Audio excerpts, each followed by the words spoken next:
ದೇವರ ಮಕ್ಕಳಾಗುವಂತೆ ನಿಮ್ಮ ಆತ್ಮಗಳನ್ನು ವಾಕ್ಯದಲ್ಲಿ ಬಲಪಡಿಸುವ ಅನುದಿನದ ಧ್ಯಾನ ನವೆಂಬರ್ 17.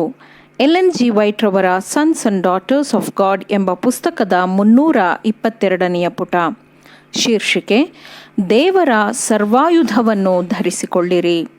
ಈ ದಿನದ ಸತ್ಯವೇದದ ವಾಕ್ಯ: ಆದ್ದರಿಂದ ಕೆಟ್ಟ ದಿನದಲ್ಲಿ ನೀವು ಅವುಗಳನ್ನು ಎದುರಿಸಿ ಮಾಡಬೇಕಾದದ್ದೆಲ್ಲವನ್ನು ಮಾಡಿ ನಿಲ್ಲಲು ಶಕ್ತರಾಗುವಂತೆ ದೇವರ ಸರ್ವಾಯುಧವನ್ನು ನಿಮಗಾಗಿ ತೆಗೆದುಕೊಳ್ಳಿರಿ. ಎಫೆಸದವರಿಗೆ 6ನೆಯ ಅಧ್ಯಾಯ 13ನೆಯ ವಚನ. ಕ್ರಿಸ್ತನ ಮೇಲಿನ ನಮ್ಮ ಭರವಸೆಯನ್ನು ಎಲ್ಲ ಸಂದರ್ಭದಲ್ಲಿಯೂ ನಾವು ಕಾಪಾಡಿಕೊಳ್ಳೋಣ. ನಮಗೆ ಆತನೇ ಎಲ್ಲವೂ ಆಗಿರಬೇಕು. ಆತನೇ ಆದಿಯೂ ಅಂತ್ಯವೂ ಎಲ್ಲದರಲ್ಲಿಯೂ ಅತ್ಯುತ್ತಮನೂ ಆಗಿರಬೇಕು. ನಂತರ ನಾವು ಸಂತೋಷ ಸಮಾಧಾನದಿಂದಿರುವಾಗ ಮಾತ್ರವಲ್ಲ, ಎಲ್ಲ ಸಮಯದಲ್ಲೂ ಆತನನ್ನು ಸ್ತುತಿಸುವಂತೆ ನಮ್ಮ ನಾಲಿಗೆಯನ್ನು ನಾವು ಶಿಕ್ಷಣಕ್ಕೊಳಪಡಿಸಿಕೊಳ್ಳೋಣ. ಇತರರಿಗೆ ಬಲವನ್ನು ಸಮಾಧಾನವನ್ನು ತರುವ ಮಾತುಗಳನ್ನು ಆಡುವಂತೆ ನಮ್ಮ ಹೃದಯದ ತುಂಬ ದೇವರ ಅತ್ಯಮೂಲ್ಯವಾದ ವಾಗ್ದಾನಗಳನ್ನು ನಾವು ಇಟ್ಟುಕೊಳ್ಳೋಣ. ಹೀಗೆ ನಾವು ನಂಬಿಕೆಯುಳ್ಳವರಾಗಿದ್ದರೆ ನಮ್ಮ ಜೊತೆಗಾರರಾಗಿ ನಿತ್ಯಕ್ಕೂ ಇರುವ ಪರಲೋಕದ ದೇವದೂತರ ಭಾಷೆಯನ್ನು ನಾವು ಕಲಿಯಬಹುದು.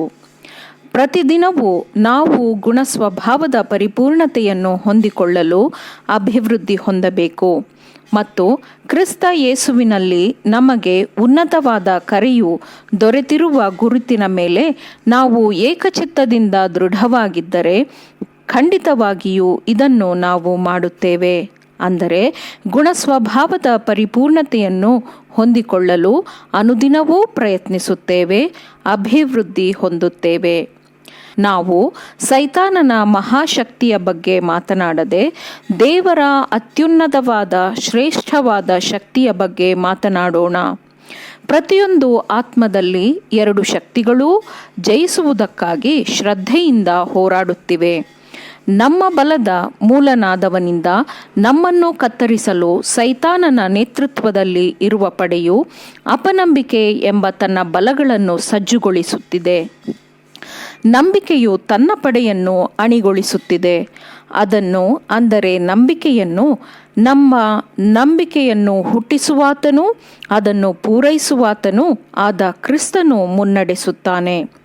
ಸಮಯದಿಂದ ಸಮಯಕ್ಕೆ, ಗಂಟೆಯಿಂದ ಗಂಟೆಗೆ ಪರಲೋಕ ಮಂಡಲದ ದೃಷ್ಟಿಯಲ್ಲಿ ಸಂಘರ್ಷವು ಮುಂದಕ್ಕೆ ಸಾಗುತ್ತಿದೆ. ಇದು ಬಹಳ ಹತ್ತಿರದ ಹೋರಾಟವಾಗಿದೆ ಮತ್ತು ಯಾವುದು ಮೇಲುಗೈ ಸಾಧಿಸುತ್ತದೆ ಎಂಬುದೇ ದೊಡ್ಡ ಪ್ರಶ್ನೆಯಾಗಿದೆ. ಈ ಪ್ರಶ್ನೆಗೆ ಉತ್ತರವನ್ನು ಪ್ರತಿಯೊಬ್ಬರೂ ತಾವೇ ನಿರ್ಧರಿಸಬೇಕು. ಈ ಯುದ್ಧದಲ್ಲಿ ಪ್ರತಿಯೊಬ್ಬರೂ ಪಾಲ್ಗೊಳ್ಳಬೇಕು.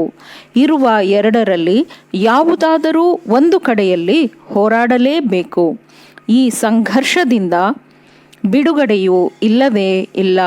ಆದುದರಿಂದ ಈ ಸಂಘರ್ಷಕ್ಕೆ ಸಿದ್ಧರಾಗುವಂತೆ ಮನವಿಯನ್ನು ಮಾಡಲಾಗಿದೆ.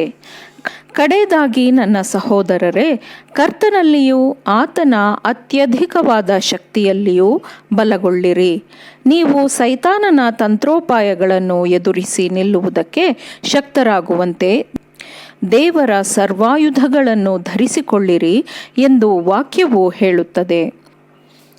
ಆದುದರಿಂದ ಕೆಟ್ಟ ದಿನದಲ್ಲಿ ನೀವು ಅವುಗಳನ್ನು ಎದುರಿಸಿ ಮಾಡಬೇಕಾದದ್ದೆಲ್ಲವನ್ನೂ ಮಾಡಿ ನಿಲ್ಲಲು ಶಕ್ತರಾಗುವಂತೆ ದೇವರ ಸರ್ವಾಯುಧವನ್ನು ನಿಮಗಾಗಿ ತೆಗೆದುಕೊಳ್ಳಿರಿ ಎಂಬ ಎಚ್ಚರಿಕೆಯ ಮಾತನ್ನು ಮತ್ತೊಮ್ಮೆ ಹೇಳಲಾಗಿದೆ.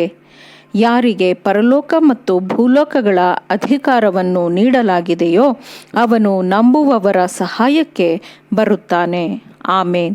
ದೇವರ ವಾಕ್ಯಗಳನ್ನು ಶ್ರದ್ಧೆಯಿಂದ ಆಲಿಸುವವರು ಪಾಲಿಸುವವರು ಆಗಬೇಕೆಂದು ನಿಮ್ಮನ್ನು ಉತ್ತೇಜಿಸುತ್ತೇನೆ.